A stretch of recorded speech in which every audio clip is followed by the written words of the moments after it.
What's up, comic and pop culture fans? This is James with Minhunter Comics, and today we are talking about 10 comics that are huge blue chip keys that I either find underwhelming, overrated, or I just don't quite understand. I hope you all had a happy July 4th. Don't forget, at 30,000 subscribers, someone's going to win the first appearance of Vision. A quick disclaimer before I start this video, I am going to be mentioning some people's grails and keys. So before I dive in, just know that this is subjective, and just because I'm raining on some of these books' parade doesn't mean that they're not amazing. Quite honestly, there could be a justification for everything on this list. This is my personal opinion, something I've shared with friends for years, and for whatever stupid reason, I am going against my better judgment and sharing it with you guys today. My challenge to you folks is to pop down below what is a major blue chip key that you don't totally follow the train with. You are not believing that it should be that expensive, you think the cover's ugly.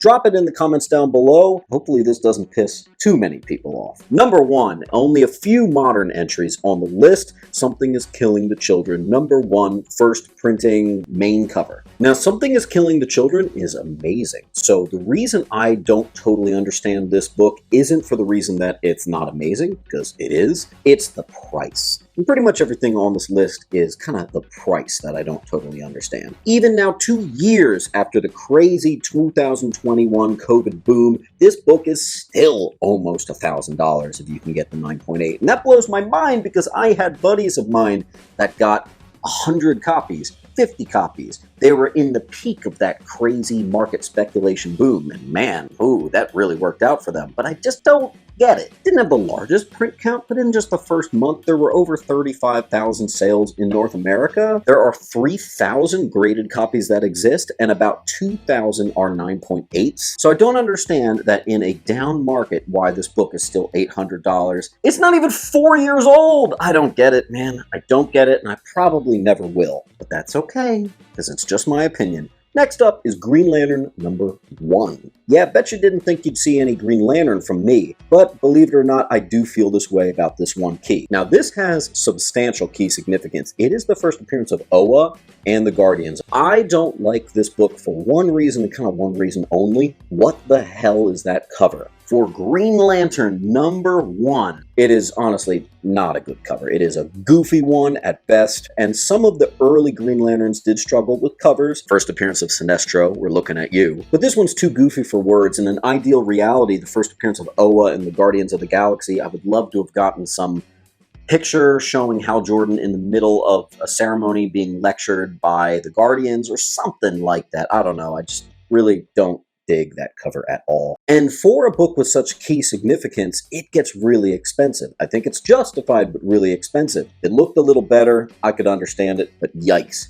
Next up is the one on the list that's going to get me the most in trouble. And I wasn't going to talk about this, but I actually saw a Comic Tom video where Golden Age Guru was on a podcast talking about how he thought the same way. So now I feel a little safer in saying this opinion. Amazing Spider-Man number 1. This is a really big deal. It is the first Spider-Man ongoing series issue. It's also the first appearance of Chameleon and J. Jonah Jameson. Big deal for sure, but the thing is, it's almost priced as if it's the first appearance of Spider-Man. I have never understood the price of that book. I think 3, I think 9, I think 4, I think several of those other books from that early on should be way farther along than ASM number 1, but nonetheless, number 1 is the one that's going to bleed you dry. And the main thing I don't like about it is the cover. I've never liked the cover of this thing. In college, I had a poster of AF-15 on my wall, and a buddy had a poster of ASM-1. And let's be honest, which of those covers looks infinitely better? I think it's a real ugly one. I do not like the whole starfish Spider-Man, and it looks like whatever chamber he's in that tube, he can totally get out. Maybe that's the point.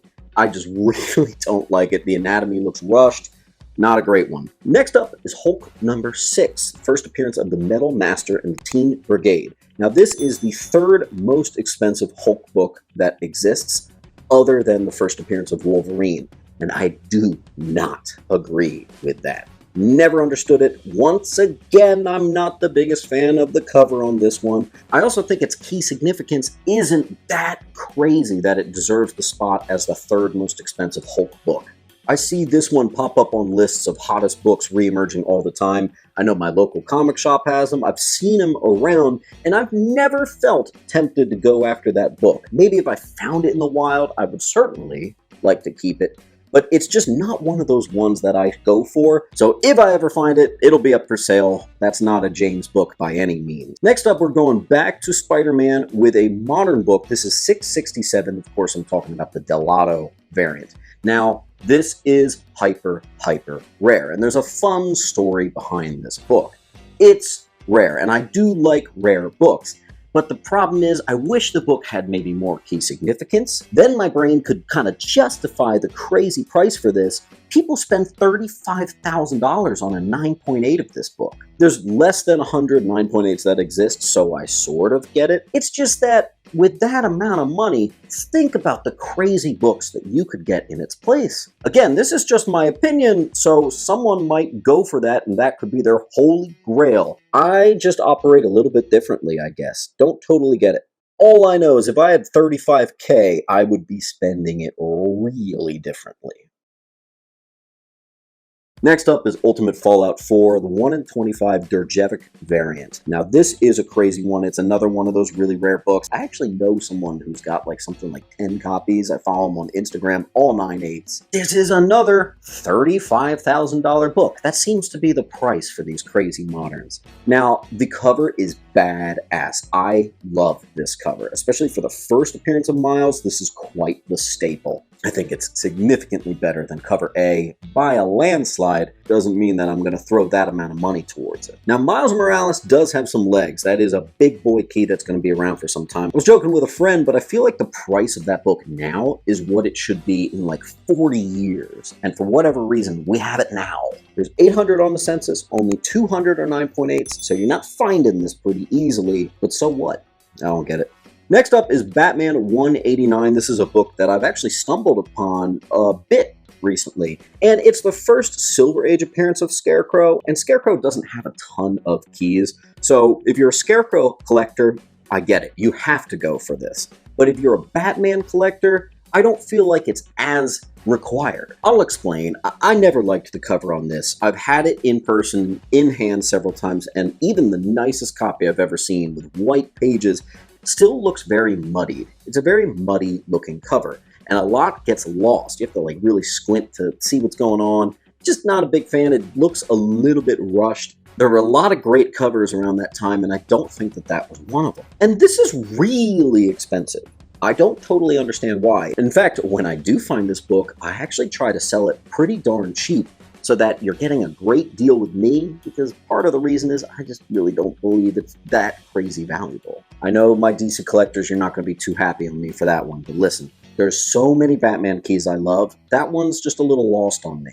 Amazing Spider-Man 252. Now this is an interesting one because it's one that I've actually gotten the 9.8 of a couple times. This book was $300 to $500 for an entire decade. Bam, it shot up to $3,000 in a 9.8, and now it's come down, I think it's $1,800 or something. The newsstand goes crazy, which I don't know why, it was 1984. You can definitely find newsstands. Still harder to get in high grade for sure, but hey, I did it. I know plenty of people that have a newsstand 9.8 and a 9.6 of this. There are 25,000 graded copies of this just with CGC, not PGX, EGX, or CBCS. We're just talking CGC here. They exist, man. Let me tell you, they exist. Now, unlike some of the other entries on this list, I love the cover, but it's also up in the air because you had so many things that tied with it. Now, we actually on this channel debunked that. 252 is the first comic book, technically chronological one that dropped, but there's all those previews, something like 10, but most people don't count previews. It does get a little bit fuzzy. I actually like Secret Wars number 8 more than 252. Second to last is Uncanny XMen 94. This is a weird one because it's the second of everything. It's the second new Team X-Men. It's the first Claremont run of the amazing run, probably some of the best comic books has ever seen, but it's the third appearance of Wolverine, the blah, blah, blah. It's so many second appearances, and I do not understand why 9.8s of that book go for $50K when Giant Size X-Men number 1, which is the actual first appearance of Nightcrawler, Storm, and Colossus, is a $30,000 book. Why is this book $20,000 more than Giant Size X-Men #1? No one will ever get me to understand that. I will never understand it. It is the second appearances of all those characters in Giant Size X-Men #1. Don't get it. We'll cover, though, and start of one of the best comic book runs of all time. Maybe that's the reason why it's carrying such weight. And last on my list is Iron Man #1. This is actually a book I have 2 copies of myself at the moment. I have a full run of Iron Man. But in terms of a #1, this book really is just that. It's the first Iron Man solo series, and its key notoriety pretty much stops there. There's not anything gigantically noteworthy going on in this issue. I've also, just like the Batman 189, always thought that that had pretty muddy colors. And I don't like the anatomy, and it's not something you notice unless you actually stare at the book in person. But Iron Man is pretty contorted and looking a little bit weird on that one. Next time you see that major key in person, make sure you take a good look at it. You'll see what I'm talking about. It's a little weird looking. Once again, just like all the other ones on this list, I'm coming at and making fun of people's grails. These are people's top shelf ones that they want to go for, and I just don't totally get it, and that's fine. I understand why you do.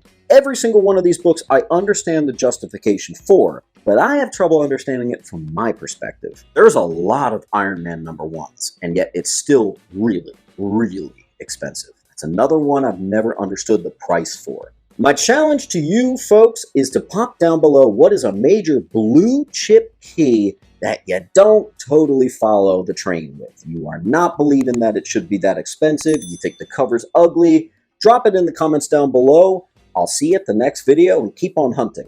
Make sure to come down to Sentiment Depot Antiques and Collectibles, where I'm set up with all of my comics, located at 238 West Delaware Ave, Pennington, New Jersey. Open every day except for Monday and Tuesday. Enjoy 10% off from Wednesday to Friday. See you there.